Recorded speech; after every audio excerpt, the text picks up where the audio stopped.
ఈ ఉగాదికి నేనొక రిజల్యూషన్ పెట్టుకున్నాను. అంటే మనం ప్రతి చిన్నదానికి అప్‌సెట్ అయిపోతూ ఉంటాం కదా! నాకది లేదు, ఇది లేదు, అది దొరకలేదు, ఇదనుకున్నాను, ఇది జరగలేదు అని. కానీ ఈ ఉగాది నుంచి నేనేమనుకున్నానంటే, మనం ఎంత లక్కీయో ఒకసారి మనం గుర్తు చేసుకుంటే చాలా బావుంటది రిమైనింగ్ లైఫు. ఒకప్పుడు సెంటర్ ఆఫ్ ది లైఫ్ అంటే 50 ఇయర్స్, 100 ఇయర్స్ బతికేవాళ్ళు కాబట్టి, ఇప్పుడు maximum 30 is the half of the life. Actually I reached it. So, just I want to recollect the before life to survive the after life. అంటే luckiest thing ఏంటి తెలుసా? మనం ఫోన్‌లో అమ్మ contact number, నాన్న contact number ఉండడం చాలా luckiest thing. ఎందుకంటే చాలా మంది నేను చూస్తున్నాను పేరెంట్స్ లేక. సో, స్టిల్, స్టిల్ వాళ్ళు మనకు కాల్ చేస్తున్నారు. మనం వాళ్ళకి కాల్ చేయగలుగుతున్నాము అంటే it's the most luckiest thing. ఇంకా ఇలా నా లైఫ్‌లో చాలా లక్కీస్ ఉన్నాయి. అంటే తాతయ్య ప్రేమ తెలుసు, నానమ్మ ప్రేమ తెలుసు, అమ్మమ్మ ప్రేమ తెలుసు.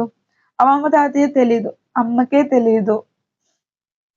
ఇంకా అంటే నా కూతురికి కూడా అమ్మమ్మ ప్రేమ తెలుసు, తాతయ్య ప్రేమ తెలుసు, నానమ్మ ప్రేమ తెలుసు, నానమ్మ, తాతయ్య ప్రేమ తెలుసు. సో, ఇవన్నీ అంటే లైక్ మనం వాళ్ళ ప్రేమని రిసీవ్ చేసుకోగలగడం, స్టిల్ వాళ్ళు మనతో సర్వైవ్ అవుతున్నారు. It's a luckiest thing. ఎందుకంటే రిమైనింగ్ అన్నీ మనకొస్తాయి. మనుషులు ఒకసారి జారిపోతే రారు కదా! నిజంగా. అండ్ మన జనరేషన్ వాళ్ళతో మనం ఎక్కువ టైమ్ స్పెండ్ చేయడానికి ప్రిఫర్ చేస్తా ఉంటాము. కానీ అమ్మ, నాన్నకి వయసైపోతుంది కదా! వాళ్ళు ఒక జనరేషన్ ముందు పుట్టారు కదా! వాళ్ళతో టైమ్ స్పెండ్ చేయడానికి ట్రై చేయండి. అమ్మ, నాన్న అంటే అమ్మ, నాన్న మాత్రమే కాదు. వాళ్ళ అత్త, మావయ్య కూడా కావచ్చు. ఎందుకంటే ఎవరివైనా ఎప్పటికైనా పోవాల్సిందే.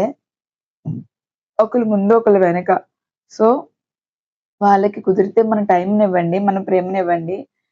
వాళ్ళ దగ్గర నుంచి రిసీవ్ చేసుకోవడానికి ట్రై చేయండి. వాళ్ళు ఇవ్వకపోయినా బాధపడకండి. మీరివ్వండి. ఎందుకంటే వాళ్ళు లేనప్పుడు అయ్యో! నేను వాళ్ళని ప్రేమగా చూసుకోలేకపోయానని బాధపడడం కన్నా, ఉన్నప్పుడు ప్రేమించడం బెటర్.